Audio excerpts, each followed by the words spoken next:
বিশ্ব ইজতেমার প্রথম পর্বের দ্বিতীয় ধাপ চলছে।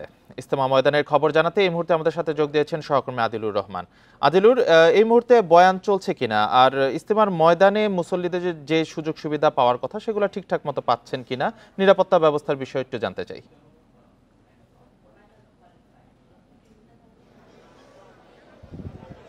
দেখুন, ফজরের নামাজের পরে যে বয়ান শুরু হয়েছিল সেই বয়ান শেষ হয়ে গেছে 9টার আগে।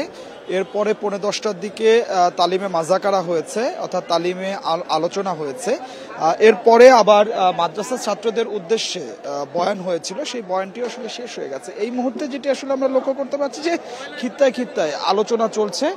মূলত এখানে যে আলেমদের কাছ থেকে যারা বয়ান শুনছেন মুসল্লিরা, সেই বয়ান কিভাবে কাজে লাগাবেন সেই দিক নির্দেশনাগুলো যেগুলো পাচ্ছেন সেই বিষয়গুলো নিয়ে এখানে আবার খিত্তায় খিত্তায় ছোট ছোট দলে ভাগ হয়ে মূলত আলোচনা চলছে। এই আলোচনা চলবে জোহরের নামাজের আগ পর্যন্ত। আর কিছুক্ষণ পরে জোহরের নামাজের প্রস্তুতি হবে। জোহরের নামাজ শেষ করার পরে আবার আমবয়ান শুরু হবে, যে আমবয়ান আবার আসরের নামাজের পরে হবে, মাগরিবের নামাজের পরে হবে। এর মধ্য দিয়ে আজকে দিনের যে আনুষ্ঠানিকতা সেই আনুষ্ঠানিকতাগুলো শেষ হবে। আমরা মুসল্লিদের সঙ্গে আসলে নানা ব্যবস্থাপনা নিয়ে কথা বলেছিলাম। মুসল্লিরা বলছিলেন যে পানির তেমন কোনো আসলে সংকট নেই বা বিদ্যুতের কোনো সংকট নেই, নিরবিচ্ছিন্ন বিদ্যুৎ তারা পাচ্ছেন। তবে একটি সমস্যার কথা মুসল্লিরা সবচেয়ে বেশি বলছেন, সেটি হচ্ছে সন্ধ্যা হলেই এই ইজতেমা ময়দান যেহেতু আসলে খোলা ময়দান, উপরে শুধুমাত্র তাঁবু আছে, সেক্ষেত্রে মশার উপদ্রবটা অনেক বেশি। গতকালও আমরা মুসল্লিদের কাছ থেকে এই অভিযোগটাই পেয়েছি এবং মুসল্লিরা যেটি আসলে বলছিলেন যে সিটি কর্পোরেশন থেকে যে ধরনের মশার ওষুধ ছিটানোর কথা সেই মশার ওষুধগুলো ঠিকঠাক মতো ছিটানো হয়নি, যে কারণে সন্ধ্যার পর থেকে একদম ভোর পর্যন্ত তাদেরকে মশার উপদ্রবে আসলে অতিষ্ঠ হতে হয়। মশার উপদ্রবের কারণে তারা ঠিকমতো ইবাদত করতে পারছেন না, জিকির করতে পারছেন না এবং রাতে ঘুমোতেও পারছেন না।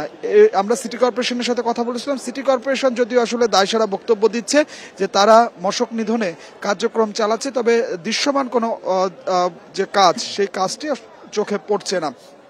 এর বাইরে নিরাপত্তার বিষয়টি যদি আমি আপনাকে বলি যে এবার এক ধরনের শঙ্কা নিয়ে বিশ্ব ইজতেমা আসলে শুরু হয়েছিল, তবে সেই শঙ্কা খুব একটি হয়নি, কোনো অপ্রীতিকর কোনো ঘটনা ঘটেনি, কোনো বিশৃঙ্খলা হয়নি।